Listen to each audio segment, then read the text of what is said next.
bisa kita pakai untuk anak-anak didik kita. Kita langsung saja pada sesi materi tentang 7 jurus UPK hebat. Oleh karena itu kami berikan waktu sepenuhnya kepada Bapak Arif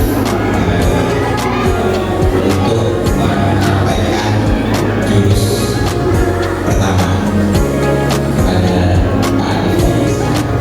Assalamualaikum warahmatullahi wabarakatuh. Kepada yang terhormat Bapak Kepala Sekolah, Bapak Sandi Suwandi, SPD, dan para wakil, tak lupa pada dengan tema 7 jurus UPK hebat. UPK bukan hanya polisi sekolah atau pelengkap administrasi, melainkan arsitek jiwa. Jadi kayak arsitek jiwa, karena jiwanya berbeda-beda.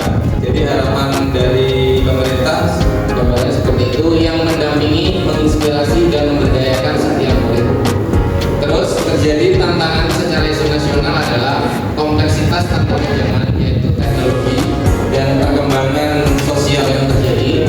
Tentang UPK, tapi seluruh warga sekolah.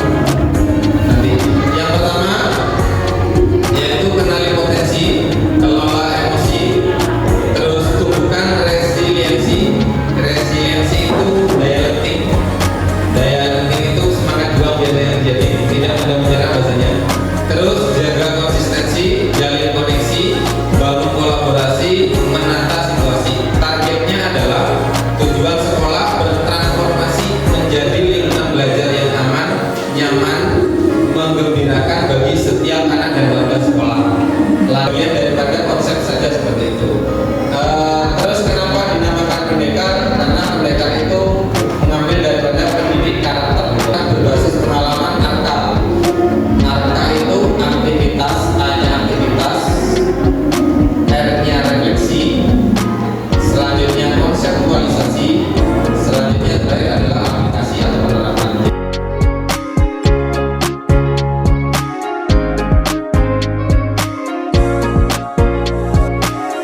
Yang pertama adalah kenali potensi, yang kedua adalah kelola emosi, yang ketiga adalah tumbuhkan resiliensi, yang keempat adalah jaga konsistensi, 5 jalin koneksi, 6 kolaborasi, dan 7 menata situasi.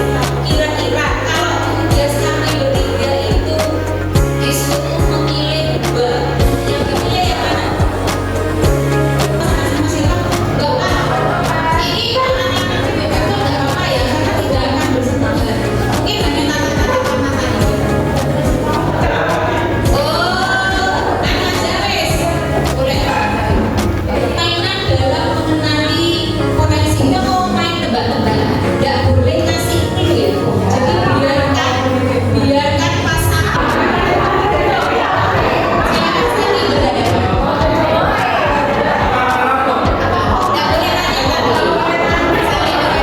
Oke, untuk pertanyaan pertama silakan dijawab. Saya kasih panduan ya, biar bareng-bareng selesainya.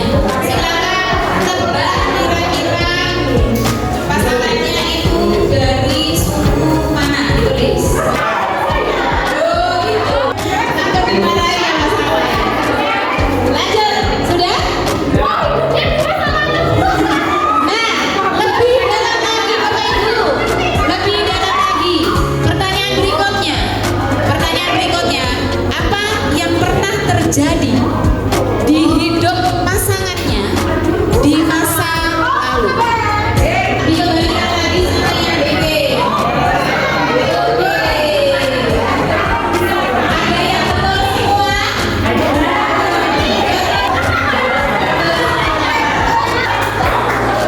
Dua anak.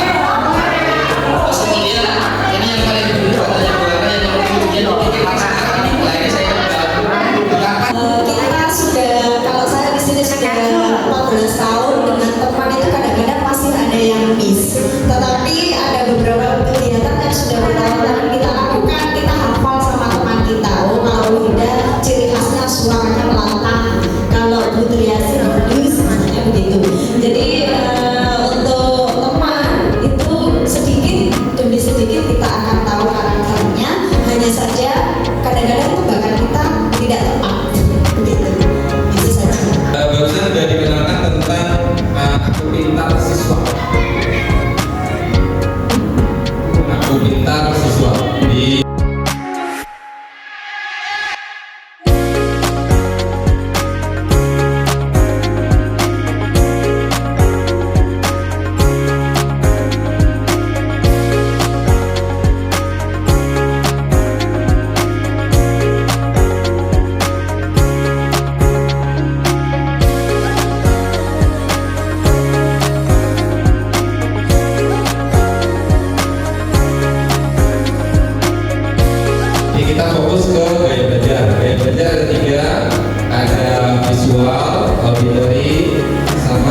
baik.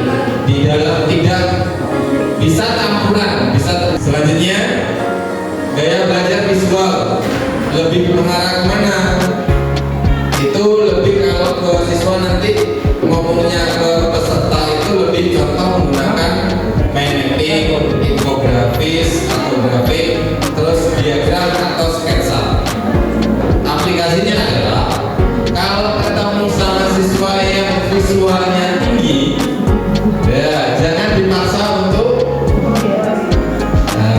diskusi, debat. Itu pasti akan, kalau gurunya nggak sabar, wah ini kok banget gitu. Ya, auditori itu diskusi kelompok, podcast, audiobook, atau mungkin biasanya ada tugas untuk membuat video itu. Nah, anak-anak yang auditori ini menyenangkan sekali bahasanya, termasuk musik sama ritme seperti itu. Ya, sama yang auditori dan yang biasa. Kemudian kelas 11. Nah, ini untuk jurus yang kita aplikasikan yang kedua. Nah, ini segmen dari A, segmen dari B.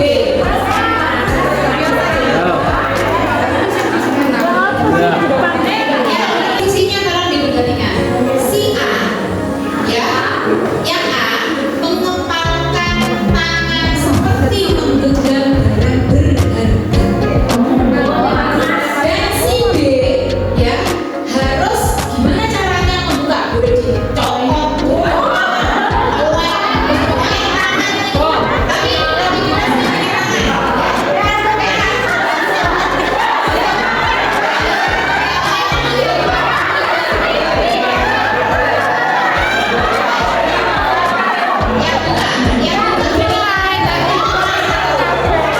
Karena saya berpikir ketika saya memiliki sesuatu yang saya susah saya raih, kemudian tidak semudah itu akan saya berikan ke orang lain. Oke. Nah, Berita, upaya apa saja yang sudah diberikan sama Berita untuk membuka tangan kembali? Tadi sudah dipimpin ke udah mempat. Iya, sudah saya tarik tangannya, tapi mungkin sote. Yang B, namanya seperti megang berat 1 kilo, ya, 24 karat.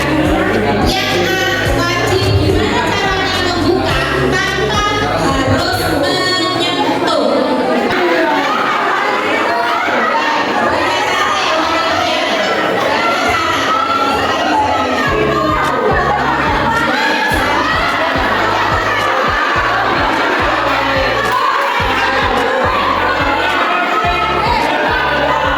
Gimana caranya tadi Umi mempertahankan biar tidak bisa dibuka sama B? Karena ini adalah barang yang sangat berharga, Ya. pasti akan saya juga Ya. akan saya buka jika saya mendapatkan imbalan yang pantas dengan Oke, upaya apa saja yang dilakukan agar tangannya Umi bisa berhasil dibuka? Ternyata nggak berhasil. Itu dia sama Papa, dia nggak punya alat bantu apa. Oh tidak. Jadi saya tahu dia kalau nggak saya begini dia pasti nggak buka. Oh gitu. Biar oke. 3 upaya apa saja yang diberikan kepada kepala tangannya Bu Hani sehingga bisa membuka? Saya punya saya punya keinginan kepada murid. Jadi apa caranya aku merayu? Jadi itu malu aku. Itu minta uang 50.000 kok aku. Akhirnya turun. Bakso ya saya berikan. Kita kembali lagi kepada kesadaran dan pasangan. Ketika manusia menggenggam sesuatu, ya, itu adalah kebutuhan dasar manusia untuk ingin dihargai. Ya, jadi ingin mempertahankan otonomi atau mempertahankan kemerdekaannya. Jadi tidak mau dilepas secara otomatis. Ya, kenapa kita tidak suka dipaksa atau diperintah? Ya, karena pada dasarnya kebutuhan dasar manusia itu adalah ingin dihargai, otonomi, dan tidak ingin dilanggar kemerdekaannya. Nah, Jangan mimpi punya anak yang buruk. Kita justru anak frustasi. Yang punya anak yang mandiri dan bisa dikasih. sampai di awal dia mau lari sehari 10 kilo. Semangatnya di awal seperti itu. Di semangat hari kedua, hari ketiga, itu apa yang terjadi lagi? Semakin lama semakin kendor. Betul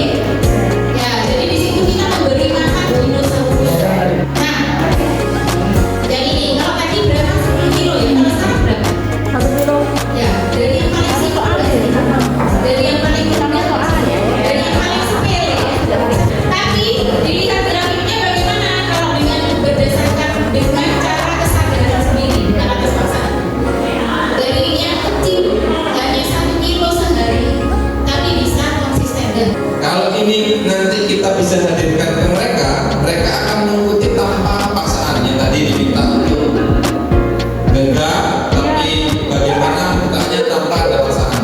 Kita harus menghadirkan 10 tombol ini di mereka. Sebenarnya kalau masih ada yang perlu disampaikan,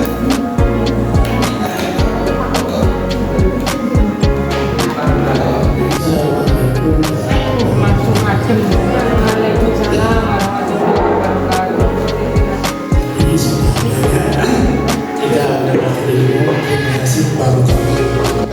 Kemudian ini kita lakukan. Amin. Yang pertama, potensi kita sudah sama-sama tahu kita yang meningkatkan potensi itu sebenarnya. Mari kita berorganisasi kita bersama konsisten. Ini saya tidak bertanya tapi protes. Saya tidak setuju dengan videonya tadi Takemon yang disuruh sholat, kemudian diingatkan dengan ibunya hanya untuk sholat. Nah, menurut saya itu adalah ciri-ciri orang yang mentalnya rapuh. Di sini saya hanya menyampaikan ucapan terima kasih kepada teman-teman BK. Ternyata ini melengkapi apa yang sudah saya dapatkan di Solo selama 2 hari ya. Itu jadi kalau kami membangun awalnya diberikan itu mengenal potensi diri, terus mengelola emosi, terus kemudian resiliensi ya, kemudian konsistensi, kolaborasi dan koneksi kalau kita Koneksi yang kedua. Koneksi, kolaborasi, menatasi. ya pokoknya itu dah nggak urut Pak, yang diberikan juga nggak urut sama seperti dengan teman-teman yang berikan ke kami hari ini gitu.